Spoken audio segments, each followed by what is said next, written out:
kvöldi og velkomin í Guðsþjónustu í Lindakirkju og velkomin þið sem að heima sitja og fylgist með í streymi.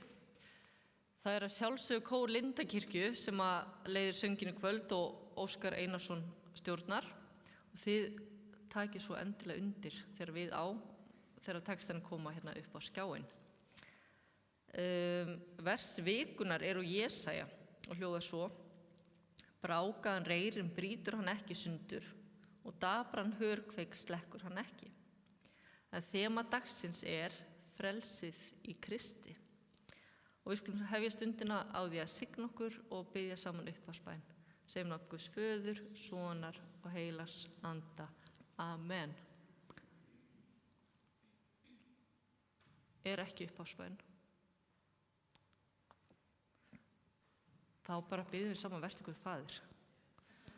Vertu Guð Faðir, Faðir minn, í frelsarans Jesú nafni, hönd þín leiðið með allt og inn, svo allri synd ég hafni. Amen.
Drottinn miskunnað þvós.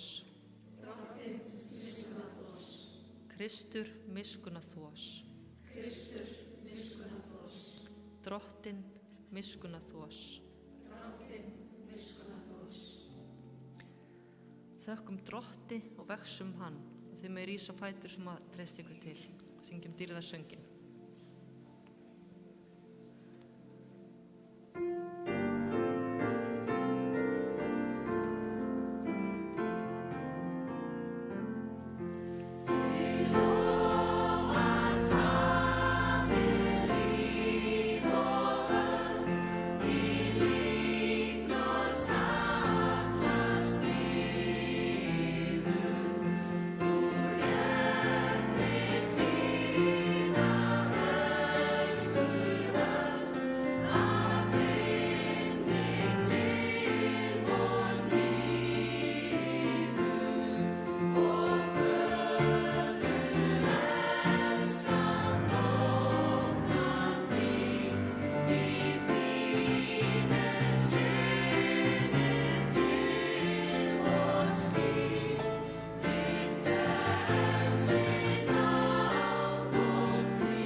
Fyrri ritningalesturinn úr Jesaja. Ekki skammt þar til Líbanon verður að aldingarði og Karmel tali skólendi. Á þeim degi munu daufir heyra orð lesin af bók og augu blindra sjá, þrátt fyrir skugga og myrkur. Þá mun gleði auðmjúkra aukast yfir Drottni og hinir fátækustu meðal manna mun fagna yfir hinum heilaga Ísraels. Kúarinn verður ekki lengur til. Skrumarinn líður undir lok. Öllum sem hyggja á illt verður tortímt og þeim sem sakfella enn fyrir rétti, þeim sem leggja snörur fyrir þann sem áminnir hliðinu og vísa hinum saklausa frá með innantómu hjali. Þess vegna segir Drottinn sem endurlisti Abraham við ættbálk Jakobs. Nú þarf Jakob ekki að blygða sín lengur og andlit hans ekki framar að fölna, því að þegar þjóðin sér börn sín, verk handa minna, sín á meðal, mun hún helga nafn mitt, helga hinn heilaga Jakobs og óttast Guð Ísraels, og þeir sem eru villuráfandi anda munu öðla skilning og þeir sem mögla láta sér segjast. Þannig hljóðar hið heilaga orð. Síðari ritningalesturinn úr síðara Korintubréfi. Það vegna Krists sem ég svo öruggur frammi fyrir Guði. Ekki svo að skilja því sér sjálfur hæfur og geti eitthvað sjálfur, heldur hæfileiki minn frá Guði. Guð hefur gert mig hæfan til að vera þjónn í sáttmála sem ekki ritaður á bók, heldur hann andlegur.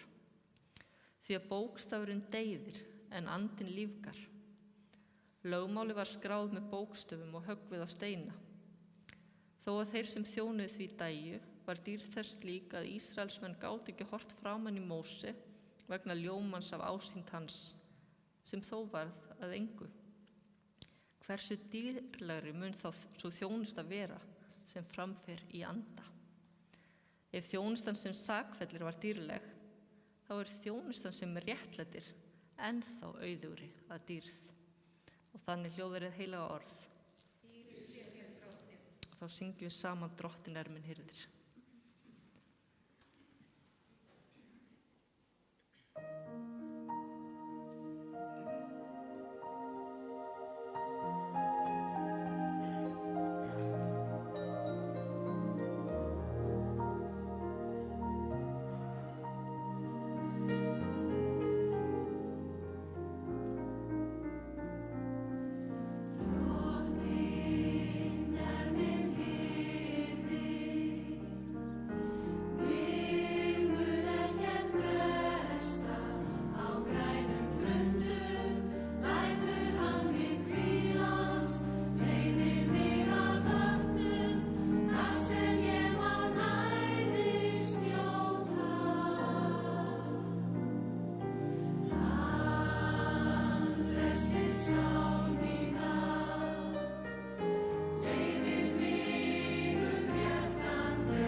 þá megið þið sem þið auðvelt með rísa á fætur og við heyrum heilagt guðspjall. Síðan hélt Jesús úr Týrusarbyggðum Sídon og yfir Dekapólisbyggðir miðjar til Galileu vatns. Þá færa menn til hans daufan og málhaltan mann og biðja hann að leggja hönd sína yfir hann. Jesús leit hann afsíðis frá fólkinu, stakk fingrum sínum í eyru honum og vætti tungu hans með munnvatni sínu. Þá leit hann upp til himins, andvarpaði og sagði við hann, Effaþa, en það opnist þú. Og eyru hans opnuðust og haft tungu hans losnaði og hann talaði skýrt. Jesús bannaði þeim að segja þetta neinum, en svo mjög sem hann bannaði þeim, því frekar sögðu þeir frá því.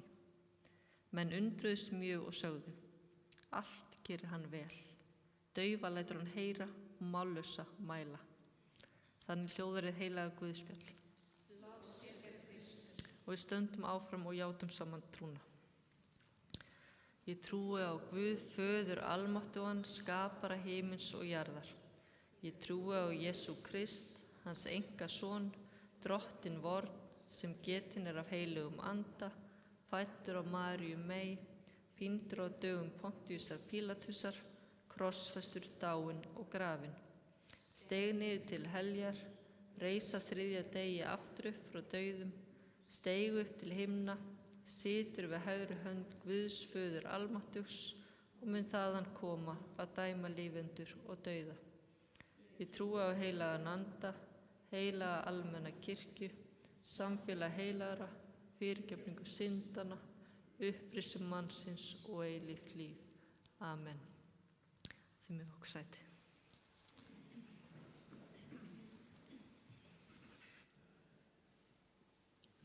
Now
Mér langar líka að segja kannski áður en ég byrja að tala, að ykkur frjálst að standa eða sitja eins og þið vilji bara í Lindakirkju. Ef ykkur finnst bara, andinn segir ykkur að standa í einhvern lögum, standið bara. Það er allir frjálsir hér. En allavega, náðu sér með okkur öllum og friður frá Guði Föður og Drottni Jesú Kristi. Ég var að hlusta á útvarpsfréttirnar í bílnum í gærmorgun og fjallaði ein fréttin kvenpresta í Danmörku. Þið hefur kannski heyrt fréttina eða lesið hana. En þar segir að kvenprestar í Danmörku þurfa að þola svívirðingar og lítilsvirðingu frá samstarfsmönnum sínum vegna kynferðis síns. Samt hafa konur verið prestar í Danmörku frá árinu 1948. Og meiri hluti presta í Danmörku eru konur. Og ekki nóg með það, heldur eru prestar eina stéttin í Danmörku þar sem ekki þarf að fara að jafnréttislögum við ráðningar. Og svo var að tala við einhvern formann í einhverju kirkjunni í Danmörku og hann sagði ætla að finna sér nýja kirkju ef það yrði ráðin kona sem prestur í hans kirkju. Og hver ætli sé ástæðan fyrir þessu bulli? Jú, það er hægt að vísa til ritningarstaða í Biblíunni þar sem konum er bókstaflega sagt að þegja í kirkjum. Ég veit eiginlega ekki hvar ég á að byrja. En árið er 2022 og það er svo margt sem er langað til að segja en ég veit ekki alveg hvernig ég orða það. Pent. En það stendur fullt í Biblíunni sem að við förum ekkert eftir í dag. Að því við gerum okkur grein fyrir því að Biblían var skrifuð fyrir 2000 árum í feðraveldis samfélagi og það er bara margt þar sem að bara reglur þess tíma, þær eiga ekkert allar við í dag. Til dæmis voru konur álitnar óhreinar þegar þær höfðu blæðingar og þær máttu ekki fara út á meðal fólks á þeim tíma. Og við skulum hafa í huga að þetta er svolítið stór hluti ársins, þetta eru samtals 3 mánuðir sem þær voru bara lokaðar inni. Þegar voru svo skítugar. En það var líka alveg talið eðlilegt í Biblíunni, einhverjum bókum, að eiga þræla. Og einhvers staðar er líka talað það að þegar karlmaður deyr, þá eigi bróðir hans að taka við eiginkonunni og örugglega öllum geitunum líka. Og það var sjálfur Páll postuli sem skrifaði að við konur ættum að þegja á safnaðarsamkomu. En á öðrum stað segir hann: til frelsis frelsaði Kristur okkur. Standið því stöðug og látið ekki aftur leggja á ykkur ánauðar ok. Bræður og systur, þið voru kölluð til að vera frjáls. Misnotið ekki frelsi í þágu eigin girnda, heldur þjónið hvort öðru í kærleika. Allt lögmáli felst í þessu eina boðorði, segir hann: þú skalt elska náunga þinn eins og sjálfan þig. En við verðum að gera okkur grein fyrir því að Páll, hann var bara mannlegur og hann ólst upp í þessu feðraveldi samfélagi þar sem konur voru eiginmanna sinna eins og húsdýrin og auðvitað hafði það áhrif á hann og hans hugmyndir. Í textan sem ég las áðan segir Páll: það er vegna Krists sem ég er svo öruggur frammi fyrir Guði. Ekki svo að skilja ég sé sjálfur að hæfur og geta eitthvað sjálfur, heldur að hæfileiki minn frá Guði. Guð hefur gert mig hæfan til að vera þjónn nýs sáttmála sem ekki er ritaður á bók, heldur er hann andlegur, því að bókstafurinn deyðir en andinn lífgar. Lögmáli var skráð með bókstöfum og höggvið á steina. Og takið eftir þessu, því að bókstafurinn deyðir en andinn lífgar. Ég vona frændur okkar í Danmörku átti sig á þessu sem fyrst og hætt sér bókstafstrú. En svo er áhugavert þegar maður pælir í því, í þessu samhengi, að það eru alveg nokkrar sögur af konum í Nýja testamentinu og samskiptum þeirra við Jesú. Þær urðu vitni að umbreytandi áhrifum að nærveru Jesú í eigin lífi. Og það er í raun stórmerkilegt að þessar sögur skyldu varðveitast í samfélagi sem var stjórnað af körlum og karllægu gildismati. Við vitum, það kemur fram alveg í Nýja testamentinu, að það var hópur kvenna sem fylgdi Jesú. Og það gefur alveg vísbendingu að Jesús hafi hrist eitthvað upp í þessum ríkjandi gildum. Og konur voru virkir þáttakendur í hinu nýja samfélagi sem mótaðist í kringum Jesú og við köllum yfirleitt frumkirkjuna. Þar voru allir jafnir. En svo má því miður sjá í yngstu ritum Nýja testamentisins að hið nýja samfélag hefur smátt og smátt orðið fyrir áhrifum af ríkjandi samfélagsháttum og konunum ýtt út á jaðarinn á ný. Og þar er réttur þeirra til að boða, fagnaðarerindi og þjóna, skertur verulega og er greinilega ennþá víða í dag, 2000 árum seinna. En í hinu nýja samfélagi, í Kristi, það er hvorki gyðingur né Grikki, þræll né frjálsmaður, karl né kona. Krafan fullt jafnrétti karla og kvenna er með öðrum orðum grundvallaratriði kristinnar trúar. Og það er forsenda þess að við njótum fullra mennsku og getum rétt úr okkur og séð allt því góða sem Guð hefur gefið okkur. Og það er líka forsenda þess að við getum elskað Guð af öllu hjarta og náung okkar eins og okkur sjálf, eins og við erum sköpuð til. Því Kristur frelsar okkur til frelsis og hann tók allt þetta lögmál gyðingana, alla reglunar og hann einfaldaði þetta í eina setningu. Elskaðu Guð og elskaðu náungan eins og sjálfan þig. Og við þurfum bara að horfa á það hvernig Jesús kom fram við aðra. Jesús var fordómalaus, hann talaði við öll þau sem aðrir vildu ekki líta við eða eiga samskipt við. Á þessum tíma er að segja, það voru konur og börn og gamalmenni, útlendingar, veikt fólk, fólk sem var annarra trúar. Þetta skipti Jesú engu máli, hann kom jafnt fram við alla. Og það eigum við að sjálfsögðu líka að gera. Og þar sem að Jesús var í jafnrétti sinni, þá finnst mér bara afar ólíklegt að honum sé illa við það að ég sé prestur, þó að ég sé kona. En mér langar að enda á orðum Valdimars Briem og við skulum bara láta þessi orð vera bæn okkar og biðja saman. Lát opnast harðlest hús, míns hjarta drottin minn, svo hýs ég hjartans fús, þar helgan anda þinn. Lát friðmál frelsarans, þar föstum bústað ná, og orð og anda hans mér ætíð búa hjá. Dýr sé Guði föður og syni og heilugum anda, svo sem var í upphafi er og verður aldir alda. Amen.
bænastund hjá okkur, en við höfum þannig háttin á að við eigum bara hvert og eitt hljóða stund með Guði þar sem við berum fram þau bænarefni sem á okkur hvíla og meðan að kórinn syngur. Mér langar að benda líka á bænaaltari hérna aftast þar sem hægt að kveikja á kertum fyrir bænarefnum eða skrifa bænarefni á miða og stinga ofan í raufina á bænaaltarinu. Og það beðið fyrir öllum bænarefnum á 50-dagsmorgni.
Takk fyrir að þú heyrir bænir okkar. Takk fyrir að þú skapaðir okkur jöfn, karla og konur. Viltu hjálpa okkur að muna það?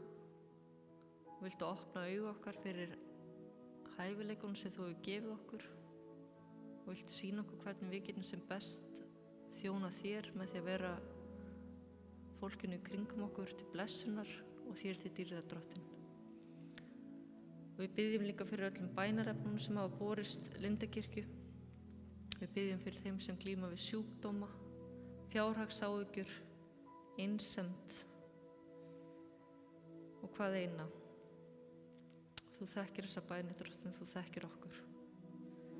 Og allar bænir okkar felum í bæni sem að þú kendir og byggjum saman. Faðir vor, þú sem ert á himnum, helgist þitt nafn, tilkomi þitt ríki, verði þinn vilji svo á jörðu sem á himni. Gef oss í dag vort daglegt brauð og fyrirgef oss vorar skuldir, svo sem vér og fyrirgefum vorum skuldunautum. Eigi leið þú oss í freistni, heldur frelsa oss frá illu, því að þitt er ríkið, mátturinn og dýrðin að eilífu. Amen. Og þá fyrir að líða lok hjá okkur, við höfum samt eftir að fá loka lagið, en þeir sem að eigið auðvelt með rísa á fætur og þykja blessun Drottins. Drottin blessi þig og varðveiti þig. Drottin láti sína ásjónu lýsa yfir þig og sé þér náðugur. Drottin upplifti sína augliti yfir þig og gefi þig frið. Í Jesú blessaða nafni. Amen. Og þið megið standa eða sitja bara eins og þið viljið. Fáum sjálf málarmeistarinn Gísla fram til að leiða ykkur í næsta lagi og við mjög endilega klappa á og syngja með þið.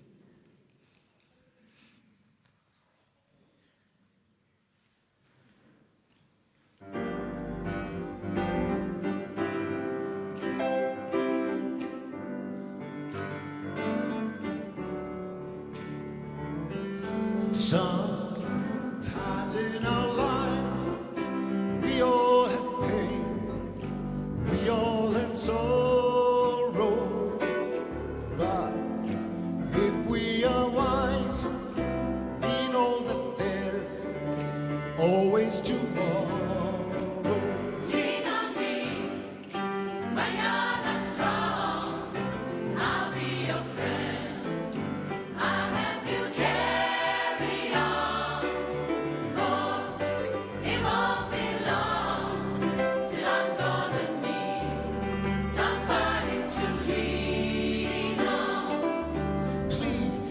Swallow your pride if I have things you need to borrow, for no one can fill those of you that you won't let show. Lean on me when you're not strong, I'll be your friend.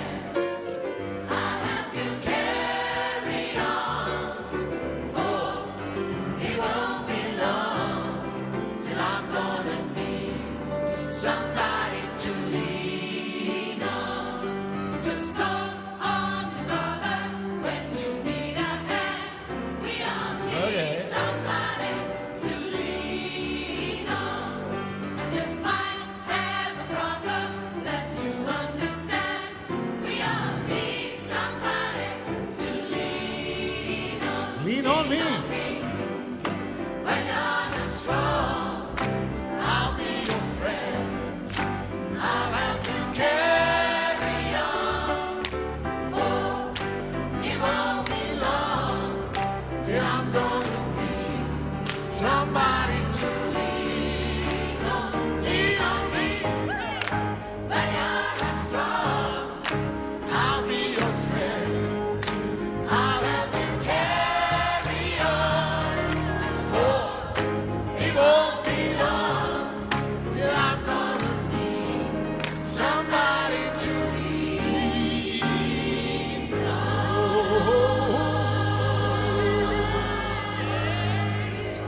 Lean on me.